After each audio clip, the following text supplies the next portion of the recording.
keeping my promise, we've got Jan Nepomniachtchi bouncing back from yesterday's loss and again in +4 in kind of comfort zone. Congrats, Jan.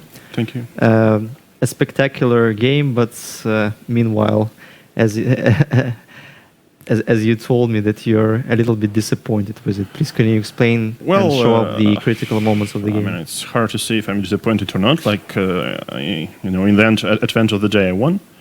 So it was, of course, important, especially after yesterday's extremely stupid game. Extremely stupid, like, can't recall something similar.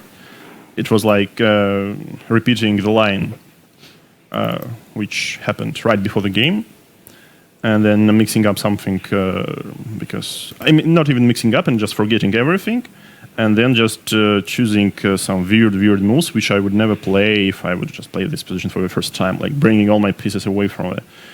Moving all my pieces away from the king's side, letting him, like, his only active idea, e5, e6, f5. Yeah, so Stein's rule doesn't work no more. No, I mean, okay, it's, I don't know, it's, I don't think it's Stein's rule, I think it's idiot rule, yeah, so don't play like idiot. All right, so today, Andrei recently started to play Petrov, so... Yeah, so you were just following the game between Andrei yeah, I mean, okay, just small... Yeah, you can give it. Just to show something here after Bishop G5. Okay, was my game like 3 years ago or something from Charge Grand Prix, and here after E6 Knight H4. Okay, this first idea was revealed, and actually I decided to go for the same because I still had the idea that, I mean, this is like, I had some prep here, and I thought like, okay, still it's practically not so easy to go.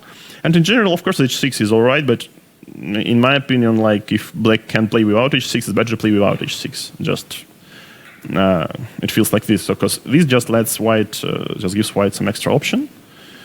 Well, actually, Andrei played quite good. Like, what was here? I mean, it's all the strongest moves. Okay, so here is very clever, like F6. Rook D1 was probably a new position for him, yeah, because I think just computer shows like this is nothing, like 0-0-0 at least, or maybe even worse for White. But actually here is not so easy for Black to execute, and just kudos to Andrei, he played all the best moves. Okay, he spent quite some time, but it's hard, it's understandable. Yeah, frankly speaking, I haven't known the evaluation, but me and my colleague just saw that. Okay, if it's not a prep, if it's not zeros, it looks very dangerous. For yeah, indeed. It looks really ugly because, you know, those pawns F6, H6 are always weakened. I mean, okay, for example, like Queen C3 looks like, I mean, attacking one rook, defending on F6, but I think after this one, it simply loses because, for There's example, no protection against Knight C6. Yeah, like Knight C6, I just play, for example, Queen G6, so provoke you for Queen D2, and here I play this retreat move. Then I win the pawn, and I play Queen E4, and the rook just finishes the game. I think it was like an important line, but also a very simple one. So he played all the best moves, and here Queen H7. Okay, probably White can try to play on with queens, but I wasn't sure in this position anymore. Like, okay, I couldn't remember all the lines, all the finances. So okay, and here King G6, of course, like lucky moment for me, but both lucky and very, let's say, very shameful at some point, because here I believe that after, okay, I don't see the competitive evolution, I don't know. But okay, of course, after H5, of course, King G8 is the right move, and then just like slowly develops. But it looks, from a human point of view, it looks suspicious. Yeah, but in fact, it's not. And here, well, actually, I believe there should be 1 or 2 ways just to win the game on spot. I don't know what to say. Maybe I should play like this principle here. I don't know, Knight C6, Rook G6. Yes, it seems to be. King here, Rook G7, yeah, and then I play Rook G3 and Rook H3 no matter what happens, and if F4 then G4. But maybe, I don't know, he takes, I take Rook F4 and something like this. I was afraid if I'm not going to deliver a mate, it won't be, you know, a lot of fun here, so I wasn't sure, so I decided like Rook B7 could never spoil my position here. Rook B7, A5, and here, well, the problem, yeah, Rook E6 leads to Rook endgame, which looks winning at first, but then, okay, Black has very precise few very precise moves, and there is... And black cannot avoid giving another piece back, right? No, black is happy to give the piece back because, black is not getting mated. So here, okay, the level of my frustration is hard to... I don't know, it's hard to imagine. But it I seems was to like me that really pissed. you're too critical to yourself because... Well, okay, it's like, solving a study in a practical game. Yeah, so basically it's just a study, and Yes. you got to think for, I don't know, for 1 hour or something, and then, okay, come up with a solution. And I'm pretty sure the study is quite simple. Yeah, so I don't know, maybe I should play like this. Yeah, like here, just provoke a 5 and play, for example, rook b6. So still preventing, restricting the knight. And it looks like, it looks, frankly speaking, like completely winning, just not to let these sort of stupid rook games happen. So now I'm going for rook g6. And then I think once I play rook g6, it's more or less over. So your main idea is to play rook g6, king for rook be6. Rook b6, yeah, indeed. So for rook e7, rook e7, for example, rook g6, king takes h5, and here, okay, this is just unbelievable. If it's not a mate, then I don't know what is. Frankly speaking, we couldn't deliver a mate there. So probably, maybe I can just play slowly, like g3. Yeah, rook h7, and then... rook h7, then okay, then I'm coming like king g2. But in practical game, okay, it's hard to believe, and the mate, it's like... It works with all those small touches. So practically, I should have tried to go for some. I should have tried to go for some prophylactical move, preparing myself for the rook endgame. And g3 is not quite a good one. Okay, it's logical, but it gives him some chances. I also was wondering like c4 here, rook e6, and c5, yeah. No, here c5. No, c5. What? No, yeah, it's pointless. Yeah, rook g7. King f5. Here I wanted to play g4. So if king e4, then rook e7. So he has to play king e5, rook d5, king e6. I was calculating f4, and here rook f7. So if not rook f7, he's losing. But here I wasn't sure anymore. So yeah, but pardon me. So rook a6 instead of knight a6. The point being that my idea was if the opponent plays knight a6, you play c5. But then if rook a6 is rook b8, could rook b8 also be played? No, or this is just I don't draw? think. I think it's all the same story. Like rook. Okay, perhaps here he has also like rook d1 or rook d2. Giving me extra checks. So I thought like g3 is quite logical, like bringing my king closer to his at least king, useful, and trying to go for some mate. Well, all right. This is just has to be analyzed, and okay, if when I come to my room and I switch on the computer, it will show me the solution in 1 second. But promise us you won't be so disappointed. Yeah, I'm not sure. Depends on what I see. Like if I see some tricky rook endgame, then yes. But if I just see a mate by force, okay, this would be absolutely shameful. Yeah, and here I had a delusion that I'm going to play for mate or maybe rook g8, rook g6 at some point. So king h5 never works, but in fact it does. So he played rook e2, king g2. I thought might be a3 is more clever, but it's very, very, very hard to find any ideas. So here I just decided, okay, let's just try at least get the endgame 2 against 1. So this, of course, a draw, but you need to show small precision because it's one of the least pleasant positions with this h6 pawn. I believe once the pawn is on h7, it's more drawish. For some reason, then you can just stay passive. But with pawn on h6, there is already, some work to do. But here I'm not sure. Like king f3, I wasn't sure what I'm going to do after, for example, rook e4. So this is neutral zugzwang. Maybe king e3 still. Yeah, king e3. Well, first and foremost, you got to show something after king g4, f3, king g3, rook f5. So I thought here, in case of rook c4, I still have this trick like king d3. Maybe rook f4 works. No, it doesn't. No. After rook e4, you got to go and study some pawn games, I believe. Okay, well, yeah. So yeah, it looks like very, very losing. Yeah. In the worst case, I can take on a5 and play this rook endgame, but that's unnecessary. But actually, after rook e4, I wasn't sure, and king f6 finally gives me some serious chances. I'm not sure anymore. This is a draw, so I thought might be f4 makes very, very small but still sense, and then try to swap a pawn for c pawn.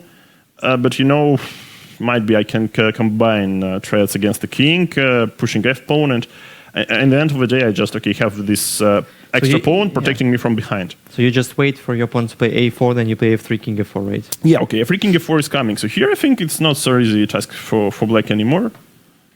So what happened? Okay, stop repeating. Gosh. Yeah, king g5. F3 coming g4 for the next move, and here king g4 is an important move. So basically, I'm going for rook f5. Sorry, rook c6 or king f5. Both is going just to mate him. So this is necessary. This is also necessary. And here I felt like the last chance maybe to play h5 to make sure the pawn is always attacked. And here, at first I was very angry on myself because I played rook c7 at tempi, and instead I could just try f4, which could also make some sense. In case of a4, I had this important rook g6 check, inviting the king to h7, and here, okay, this is not a big deal anymore, so I'm just thinks I'm just winning. But is it a big difference comparing? No, to I'm not so sure. I'm not so sure, but I was like very angry on myself that I didn't even calculate. So instead, okay, rook c7 shouldn't spoil anything indeed. But I felt like maybe here is some important moment which I missed. So here a4 was a better try, but I think after e4 I have an important move for rook h7. Yeah, simply being in time.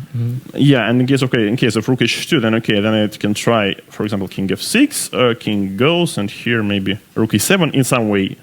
And then it's there is no fork for those two pawns. And then I give this extra check like rook a check, invite the king to d7, then I check, and I win this endgame like. Because basically his king is in the wrong place, yeah. So it's never ever a chance, never ever a chance.